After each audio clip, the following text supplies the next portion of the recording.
God's way versus man's way. Genesis chapter 16 verse 1 to 16. Isaiah chapter 63 verses 19 to 64 verse 1. And Galatians chapter 4 verses 21 to 31. Introduction. Was there an instance in your life that you forgot to trust God?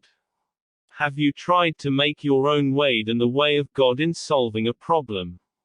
In Genesis 15, Adonai said to Abram that he will have a child from his own body and shall be his heir. Adonai also brought Abram outside to look toward heaven and count the stars, which will be his innumerable descendants, and Abram believed, and that was the plan or way of Adonai. Now in Genesis 16, we can see that Sarai and Abram did their own way to have a child. First, Sarai claimed that Adonai restrained her from bearing children. She came up with her own way. Second, she convinced Abram to go into her servant Hagar, believing that she will get a son by her. Since they lived in Canaan for 10 years, maybe Sarai observed the culture of the people there, that if a woman was unable to have a child, the man would take another wife for himself. Third, it's Abram's way. Instead of telling Sarai to wait and trust in the way of Adonai, he listened to the voice of her wife. He was led when he should have been leading. We can relate this to Eve and Adam when they ate the fruit in the Garden of Eden. We now have the results of Sarai and Abram's way. In verse 4, Hagar despised Sarai. Maybe she thinks that she is more better now than Sarai. In verse 5, Sarai blamed Abram. As if Abram had refused to correct her, that's why she said, "My wrong be upon you, and may Adonai judge us." In verse 6b, Hagar fled from Sarai's presence because she dealt harshly with her. Sarai treated Hagar badly. What are the lessons that we can learn from the story? From the word wait, we can learn the following. Number 1. Way of Adonai should prevail. Proverbs chapter 19 verse 21, many are the plans in a man's heart, but it is Adonai's purpose plan that prevails. He is an omniscient God, so he knows what is best for us. Number 2. Always remember Adonai's promise. Joshua chapter 21 verse 45, not one of all Adonai's good promises to Israel failed, every one was fulfilled.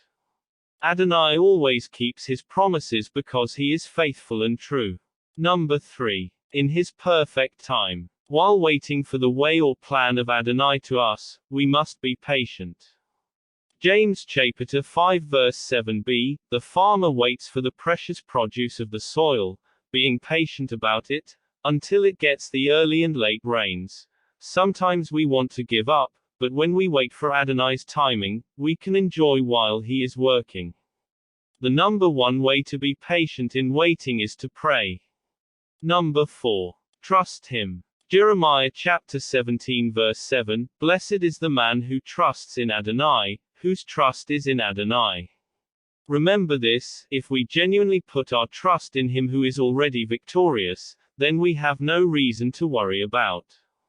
In Haftarah, the context of chapter 63 is about the Messiah's return in victory from the defeat of his enemies. Of Edom was a type. The remaining part is about the prayers of Adonai's people, and they admit his mercy to their nation. Israel will realize that during their exile, their relationship with Adonai was not correct.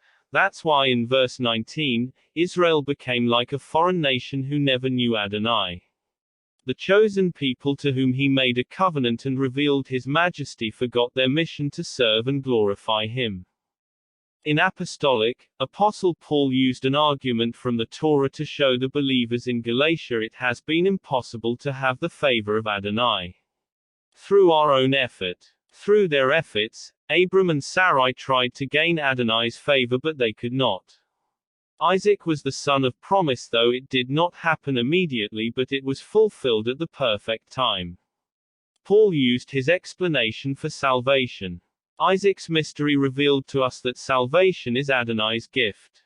It is grace and deserved. Sarai and Abram's attempt with Hagar is an illustration of under the bondage of the law like the Judaizers. They earn righteousness by keeping the law, but those who participate in salvation by grace are freed from the bondage and condemnation of the law. The connection of our parasha is about relying with human effort. In Torah, Sarai and Abram made an effort to have a child. In Haftarah, Israel's effort failed in obeying Adonai and being compared with foreign nations who were not called his name. In Apostolic, we cannot be saved through human effort because salvation is by grace through faith in Messiah Yeshua. Back to my introduction. Adonai's way is different than man's way. We may not understand, but we have to wait and trust his ways. Isaiah chapter 55 verses 8 to 9, For my thoughts are not your thoughts, nor your ways my ways, says Adonai. For as the heavens are higher than the earth, so are my ways higher than your ways, and my thoughts than your thoughts. Shabbat Shalom.